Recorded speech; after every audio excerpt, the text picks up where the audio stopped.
There is something you have carried for so long that you have forgotten it is not yours. A heaviness in your chest after certain conversations, a fog that settles over your mind after spending time with people who say they love you, a quiet exhaustion that no amount of sleep seems to heal.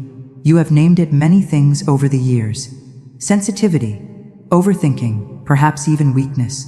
But in many spiritual traditions, what you are experiencing has a very different name. It is called energetic transfer. And according to those who follow the Pleiadian path of inner awareness, the souls who feel the most are often the ones who lose the most, not because they are fragile, but because their openness is precisely what others unconsciously seek to consume. You did not arrive at this moment by accident. Something in you recognized the weight of this message before your mind could even form the question. Perhaps you have been sitting in silence lately, wondering why your energy disappears around certain people, why you feel smaller after phone calls that were supposed to be supportive, why your body tightens the moment a particular name appears on your screen. These are not random reactions. In esoteric interpretations of empathic energy, these are signals from your deeper awareness, telling you that your field is being accessed without your conscious permission. But the deeper question is not simply who drains you. The deeper question is why you allow it. And that answer lives in the architecture of your own heart.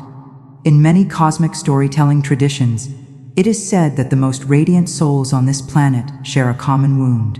They were taught, long before they had words, that love means giving everything, that compassion means absorbing everything, that strength means enduring everything. And so they became open channels, pouring their light into every dark room they entered, believing this was their sacred duty. But somewhere along this path, the line between giving and dissolving disappeared entirely. You stopped noticing where your energy ended and another person's need began. This is where the first pattern reveals itself. Some spiritual teachings describe a particular dynamic that empathic souls encounter again and again throughout their lives.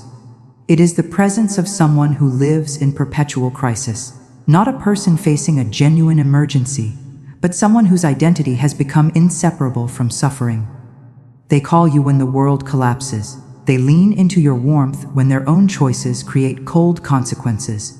They pour their chaos into your calm, and for a brief moment, they feel lighter. That you, the one who listened, the one who held space, the one who whispered reassurance into the dark hours of the night, you wake the next morning feeling as though something vital has been siphoned from your bones.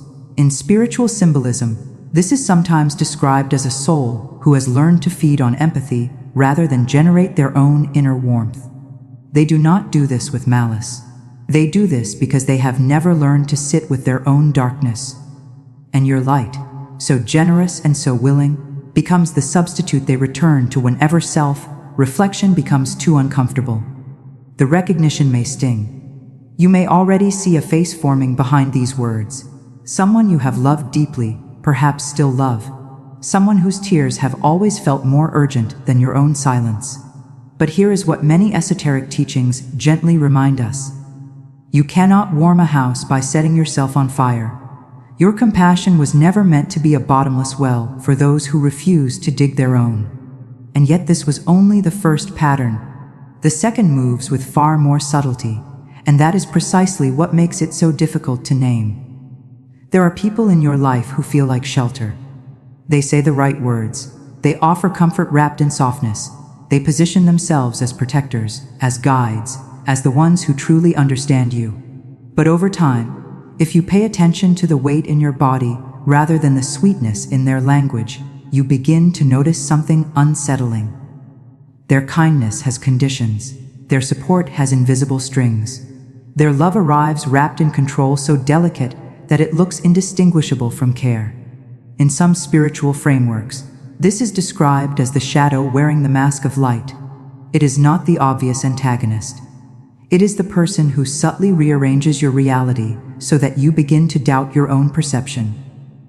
They question your instincts while claiming to support you.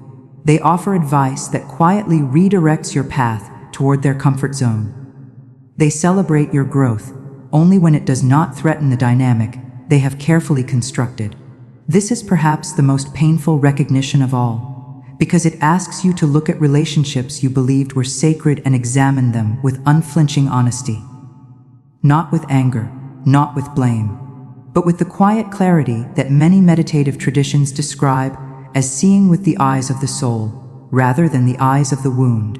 You may feel a tremor moving through your chest right now, a resistance, a voice inside that says, "But they love me," and perhaps they do, in the only way they know how. But love that diminishes your sovereignty is not the love your deeper self is calling you toward. And then there is the third presence, the one that confuses you the most, because it does not drain you through crisis or control. It drains you through reflection.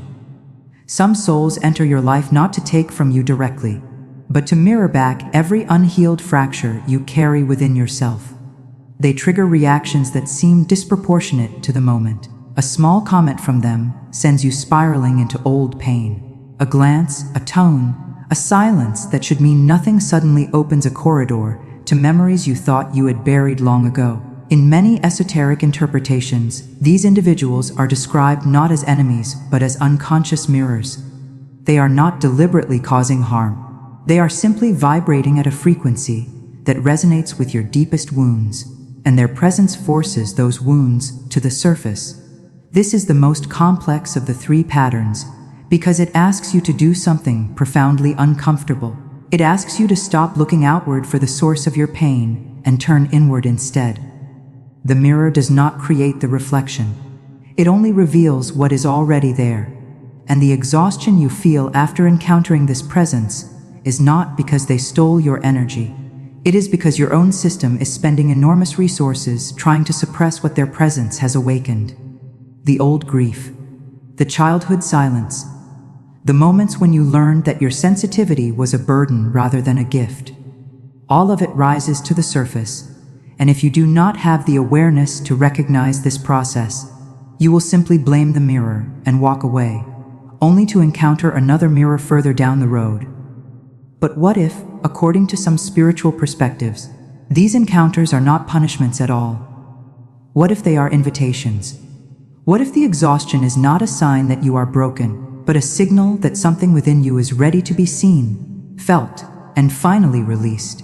Here is where the ancient wisdom traditions offer something that the modern world rarely provides: permission. Permission to protect your energy not as an act of selfishness, but as an act of deep reverence for the light you carry. You do not owe your peace to anyone's chaos. You do not owe your clarity to anyone's confusion. You do not owe your warmth to anyone who refuses to tend their own fire. In spiritual symbolism, setting a boundary is not building a wall. It is choosing which doors in your temple remain open and which ones you lovingly close, not to shut others out, but to preserve the sacred space within. You may have spent years believing that your purpose was to heal everyone who crossed your path, to absorb their pain so they could breathe more easily, to carry their shadows so they could walk in light.